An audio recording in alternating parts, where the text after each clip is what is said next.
guys. Meron akong malaking problema. First time nangyari sa amin to. Anong gagawin natin? Ayun na nga guys. Today is Wednesday. So November 6 na ngayon guys. And then, ito nga si Walmart Rewards Mastercard World. Haba, di ba? Tumawag siya sa amin kanina. Tumawag siya sa amin tapos, ayun nga, sabi niya, sa amin daw ba itong mga transactions na po sinulat ko siya guys. So, kasi ang dami. Merong 4,000, merong 2,000, merong 2,000 pang isa, tapos may isa pang 1,900. Sabi ko, hindi sa amin yun. Sabi niya, okay na daw, na-block nila. Sabi ko, bakit may nag-show sa account namin? Makita niyo dito, yan. May pumasok na dalawa, isang 1,700 at isang 8,700. So, ang naging limit ko na lang, bumaba na siya. Ay, nakaka-stress.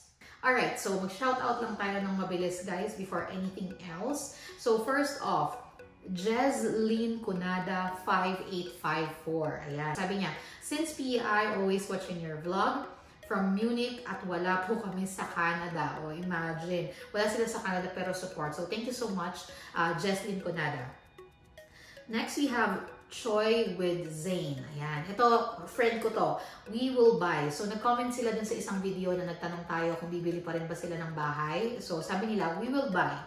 Phoebe here, Joy, kasama mo sa Alabama noon. So, hindi ko to nababanggit sa inyo guys sa mga previous vlogs ko. Pero, nag-internship po kami sa US before. So, nagpunta kami ng Alabama for 3 months, 4 months yata yan. So, kasama ko doon si Ate Phoebe. So, Ate Phoebe, thank you so much for watching. Next is David Paulo Ruiz 8838. Sabi niya, thanks sa pag-reply. Silent viewer way back 2021 before mag-migrate via student here in Canada. Been here in Edmonton since December of 2021. PEI was one of our backup plan just in case hindi ma-PR dito sa Edmonton. Surprisingly, hindi pala kami ang lilipat sa PEI, kayo pala ang lilipat dito sa Edmonton. Na-surprise din kami bro, so don't worry. Wala rin sa plan na lilipat kami, pero here we are. So I think it is definitely God's plan for us na bigger and brighter para sa amin, better para sa amin. Yun, sometimes God's plans talaga hindi mo masasabi. Salamat bro David Paulo Ruiz 8838 for tuning in sa aming YouTube channel, even dun sa dati naming YouTube channel. So guys, again, kung gusto nyo ma-shoutout sa aming mga susunod na videos, keep on commenting and definitely magpipick kami ng pailan-ilan sa ating mga commenters para i-shoutout sa mga susunod nating videos. So, intro muna tayo guys. Nawala ako kasi nakaka-gigil. First time nangyari sa amin ito. Anyways, so, this is me again, Joy Fajardo. Kung bago kayo sa aming channel, welcome. This is our brand new YouTube channel, Joy in Alberta. Ayan. Kung bago po kayo sa aming channel, don't forget to subscribe and like our videos and share it to your friends as well. Ito po ay aming bagong channel. Yung dati naming channel ay iba na ang kanyang content. So, sana po supportahan nyo din yung channel namin na ito, na bagong kagagawa lang. Ayan, magto 2 weeks na yata tayo. Magto 2 weeks na tayo dito sa channel na to. Ayan. So, biglang nag-shift ng masaya. Anyway, ayun na nga. Kukwentuhan ko na kayo tungkol sa credit card. Diyos ko, usapang credit card tayo dito sa Canada. So, dito sa Canada kasi guys, it's a must to have your credit card. Bakit kasi sinabing it's a must? If you wanna buy a brand new or a second-hand car and you wanna go through the bank, meaning magmo-monthly kayo na payments, kailangan nyo ma-approve for a loan, di ba? Hindi malakas ang case ninyo to have a loan kung po ang inyong credit score ay mababa or wala at all. Wala kayong record. So kami po dito sa Canada ay nabubuhay sa utang. Charot. Hindi, sa credit card. Hindi naman ibig sabihin na may credit card ka ay may utang ka. Yan. So kaming Kiko, at least isa sa amin kumukuha dun sa mga major stores. For example, si Kiko meron siyang PC. So, PC Financial po ang gamit sa Superstore. Pag bibili ka sa Superstore, mas mataas ang points ng PC Financial na yon. Nakakakuha ka mo pa $50 na rewards. pa $10, $20 na malaking bagay na, syempre, sa inyong pang-grocery. Ang $20, makakabili ka na probably ng 8 kg yata na bigas. Parang $13 nga lang ng 8 kg na bigas. So, malaking bagay siya, di ba guys? So, si Kiko, meron siya sa PC, meron din siya sa Triangle. Triangle naman, yun ang gamit pagka sa Canadian Tire. Tapos, meron din siyang Home Depot, di ba? Madami siya. Tapos, ako naman, meron sa Flexity. So, at least isa sa amin, meron kaming tigisa. So, sa Flexity naman, karaniwan yan sa mga The Brick, yung mga furniture shops, yung mga ganyan.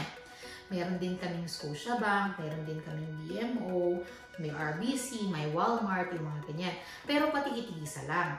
Ngayon, make sure guys na kung kukuha kayo ng credit card, tip ko sa inyo, huwag kayong kukuha ng credit card na meron pang monthly or may annual fee.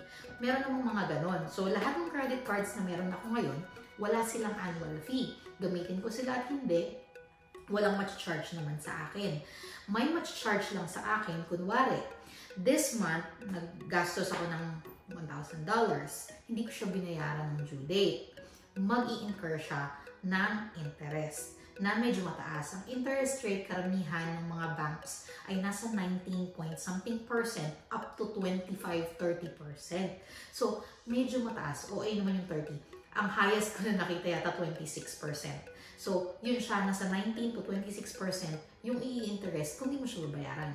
So, ang gagawin mo lang guys, gagawin niyo lang guys is, pag ginamit niyo siya within this month, by the end of the month, by the due date, so that may dadaling sa inyong statement, bayaran niyo siya agad by the end of the month. Yun nga, marami nga kaming credit card. So far, wala akong naging problema. In fact, meron dito sa kanila, maganda yung sistema ng Canada kasi pag may hinalang transaction, for example, nag-Dubai kami, biglang na-close down yung isa sa mga credit cards ko nung ginamit ko. Kasi sabi nila, hindi naman ako nasa Dubai all the time. So, nung may nakita silang nag-swipe sa Dubai, nilock nila yung account. And yun din talaga yung ginagawa ko guys. Hindi namin ginagamit ng credit cards. Online yan, mailalock mo. So, hindi siya magagamit. Ngayon, nung Sabado guys, na-remember nyo, nagpunta tayo ng iFurniture nung Sabado, di ba? Isinwipe ko yung CIBC bago yung credit card na yun. Kasi CIBC, kapartner naman siya ni Costco. Sa PEI kasi walang Costco, kaya hindi kami kumuha ng CIBC. Pagdating namin dito, may Costco, and malaki yung points ng CIBC pag Costco. So, kumuha kami ngayon ng CIBC card. Tinry ko siyang iswipe nung Saturday sa iFurniture, pero hindi ko alam kung bakit ayaw niyang gumana. Siguro, pero na-activate ko na siya. Hindi ko lang sure kung bakit. Siguro, kailangan kong itawag ulit. Pero anyway, activated na yung card, ayaw niyang gumana. So, yung iba kong cards nakalock, hindi ko may unlock yung Scotia. Scotia kasi usually gusto kong ginagamit. Ngayon, hindi ko ma-unlock yung Scotia for some reason. Parang nag-glitch yung app nila. Ang mabilis kong nai-unlock na card ko, itong si Walmart.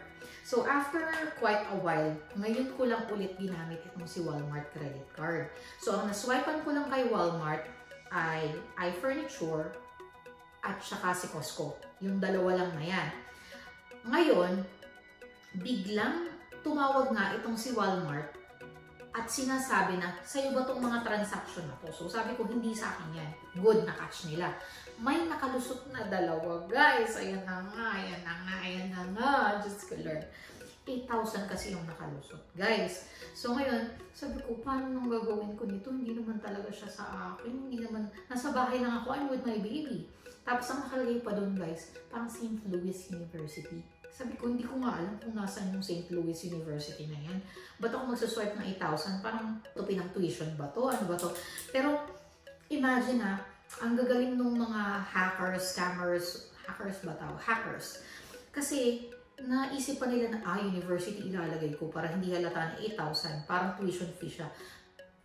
I doubt na it's a real thing na university siya. Sabi ko, wala akong nag-aaral na kamag-anak, wala akong nag-aaral na kapatid. Yung anak ko, wala pang 1 year old. Ano mong babayaran ko sa St. Louis University? Sabi ko, ganun. Tulungan niyo naman ako, hindi talaga sa akin yan. Sabi nila, mag-i-issue daw sila ng credit sa, temporary credit sa aking card. And magkakaroon ng investigation. At kung maging okay yung investigation na hindi ako kasabwat. Kung hindi ako kasabwat, the credit will remain, meaning I don't have to pay for that 8,000 and another 1,000. But, if malaman nila na kasama ako sa fraudulent Kemerot na yan, ibabalik nila sa account ko at kailangan ko siyang bayaran. So sabi ko, once na mag-reflect yan sa account ko, tatawagan ko kayo ulit kasi definitely hindi akin yan. Pero yun nga guys, medyo nag-worry pa rin ako kasi talamak naman talaga yung mga ganyan, di ba? Kahit sa Pilipinas, kaya sa Pilipinas dito talaga ako nag-credit card. Kasi may mga nasa swipe sa card mo na hindi naman sa'yo, mga debit card mo, biglang mawawala yung pera mo, mga ganun. Pero dito sa Canada, first time kong na-experience to. Pero narinig ko na nangyari to sa isa naming friend. Kaso, yung na-swipe sa kanya, $200 lang. Pag yung na-swipe sa akin, $8,000. Ay, nakakaloka.